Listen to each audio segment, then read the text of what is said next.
आप ये सोच रहे होंगे कि ये छोटी सी 13 साल की बच्ची आपको क्या सिखाएगी। मुझे खुद को भी नहीं पता था कि क्या मैं गलत इंग्लिश बोल रही हूँ या मैं सही इंग्लिश बोल, पर मेरे दिमाग में जो भी आता था मैं उसको बोलती थी। मिरर के सामने मैं कैसे प्रैक्टिस करती थी वो मैं अभी आपको दिखाने वाली हूँ। रीडिंग इंग्लिश स्पीकिंग का एक बहुत इंपॉर्टेंट पार्ट है और ये आपकी इंग्लिश को बहुत ज़्यादा इंप्रूव करता है। आज मैं आप सबको ये वाली बुक पढ़ के सुनाने वाली हूँ और इस बुक का नाम है ऑल यू नीड इज जोश।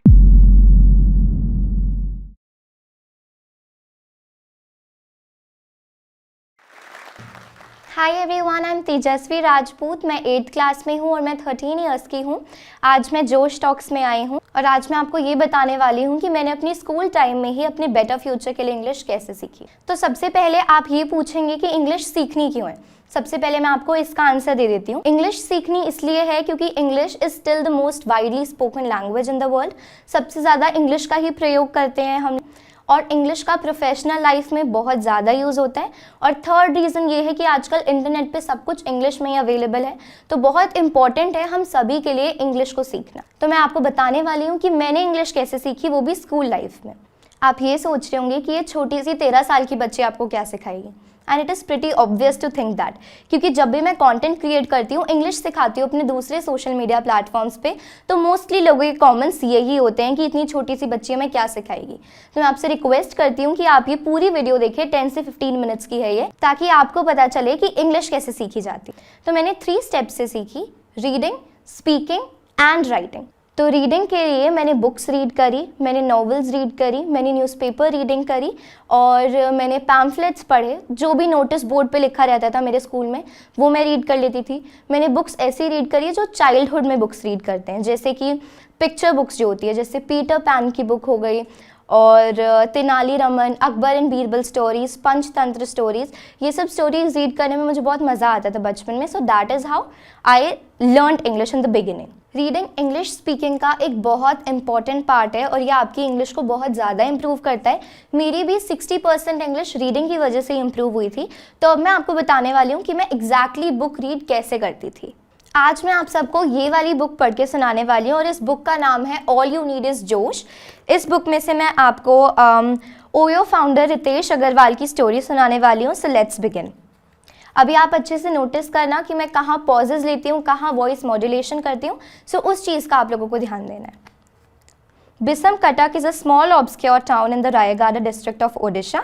Life is difficult here because the area is infamous for Naxalite activities. Even the daily routine of going to work or school is often disrupted by political turbulence. Most parents encourage their children to study well, become engineers or doctors and move out of Rayagada. A good, respectable profession is seen as a ticket out of this turbulent town. In 1993, right in the middle of the Naxal volatility and burgeoning societal stereotypes, an entrepreneur was born. Growing up, Ritesh was very different from the other children. तो इस paragraph में काफ़ी सारे ऐसे words थे जैसे कि obscure और डिसरप्टेड, जो कि थोड़े से डिफ़िकल्ट हो सकते हैं कुछ लोगों की अंडरस्टैंडिंग के लिए। मेरे लिए भी थोड़े डिफ़िकल्ट थे। तो अब मैं क्या करूँगी कि मैं घर जाके इन सब वर्ड्स को गूगल करूँगी और इनकी मीनिंग सर्च करके इनका प्रोनाउंसिएशन सर्च करूँगी और इनकी मीनिंग्स भी देखूँगी ताकि मेरी वोकैबुलरी इंक्रीज़ हो। सेकेंड स्टेप की बात करें तो सेकेंड स्टेप था स्पीकिंग। स्पीकिंग के लिए मैं अपने पेरेंट्स के साथ इंग्लिश में बात करने का ट्राई करती थी, चाहे मैं गलत बोलूं चाहे मैं सही बोलूं। मुझे खुद को भी नहीं पता था कि क्या मैं गलत इंग्लिश बोल रही हूँ या मैं सही इंग्लिश बोल, पर मेरे दिमाग में जो भी आता था मैं उसको बोलती थी, क्योंकि मुझे पता था कि अगर मैं गलत बोलूँगी तो एक दिन सही भी बोलूँगी। जब गिरोगे तब ही उठोगे। जब मैं मम्मा के साथ ऑफिस भी जाया करती थी ना, तो पीछे स्कूटी पे बैठ के मैं मम्मा के साथ हमेशा इंग्लिश में ही कॉन्वर्जेशन करती थी और बातें कुछ ऐसी होती थी कि मम्मा कल टिफिन में क्या पैक करोगे, ऐसी जनरल बातें करते थे हम लोग। But it's like you should speak about something. ये नहीं कि आपका दिमाग ब्लैंक जा रहा है, आप कुछ भी बात करो अपने पेरेंट्स के साथ या अपने फ्रेंड्स के साथ या ऑब्जेक्ट्स के साथ भी कर सकते हो, but you should at least speak something.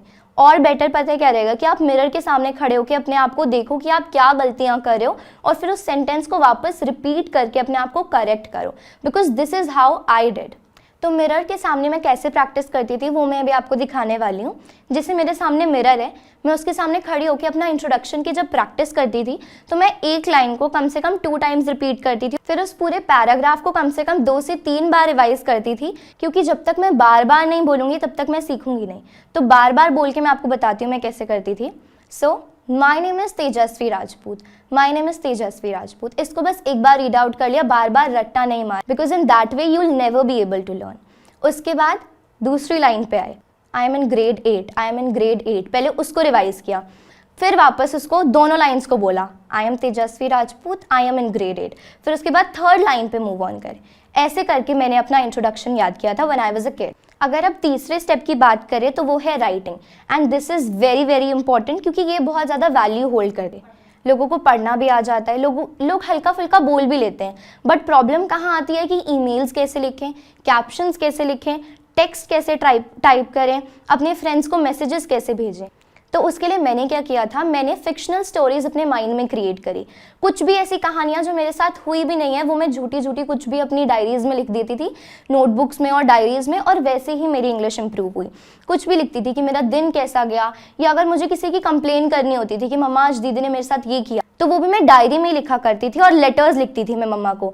जब मम्मा ऑफिस जाया करती थी तो मैं उनको लेटर्स लिख के, और जब वो आ जाती थी तो उनको वो लेटर्स पढ़वाती थी। So that is how I improved my English.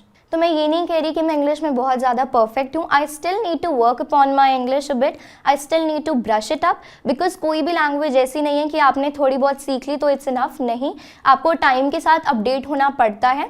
तो अभी भी मैं घर जाके डायरी एंट्री करने वाली हूँ कि आज जब मैं जोश टॉक्स में आई मेरे साथ क्या नया हुआ, क्या मेरे साथ चीज़ ऐसी हुई जो अच्छी नहीं थी, क्या ऐसा हुआ कि बहुत अच्छा था।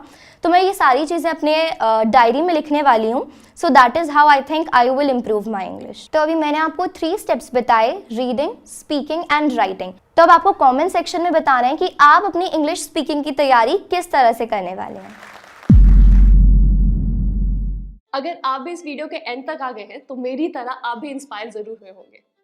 दोस्तों, आपको पता है हम सब बड़े सपने देखते हैं, लेकिन हम में से कुछ ही लोग हैं जो अपने सपने को पूरा कर पाते हैं। और आपने कभी नोटिस किया है, जो भी लोग अपने गोल को अचीव कर पाते हैं उनमें एक कॉमन स्किल होती है, और वो क्या है? अच्छी कम्युनिकेशन स्किल्स और इंग्लिश बोलने की स्किल। और अब हम भी इस स्किल को मास्टर कर सकते हैं जोश स्किल्स ऐप के साथ। यहाँ पे हमें daily vocabulary, grammar, reading, writing practice के साथ साथ अपने ही जैसे लाखों स्टूडेंट के साथ इंग्लिश में बात करने का भी मौका मिलता है। इससे हम अपनी इंग्लिश की फ्लुएंसी जो है वो इम्प्रूव कर सकते हैं। तो चलिए आज ही अपने सपने की ओर पहला कदम लेते हैं भारत के number 1 spoken English learning app जोश स्किल्स के साथ। जोश टॉक्स अब स्पॉटिफाई एक्सक्लूसिव पॉडकास्ट है, जिसके साथ जोश टॉक्स की सभी कहानियां ऑडियो फॉर्मेट में अपलोड होंगी केवल स्पॉटिफाई पर। और हाँ, अगर आपको ये वीडियो अच्छी लगी तो आप जोश टॉक्स पॉडकास्ट को फॉलो कर सकते हैं और सुन सकते हैं ऐसी कई प्रेरणादायक कहानियां सिर्फ स्पॉटिफाई पर। इस वीडियो के बारे में अपनी राय नीचे कमेंट सेक्शन में हमें बताएं और अपने दोस्तों के साथ ये वीडियो शेयर करना ना भूलें।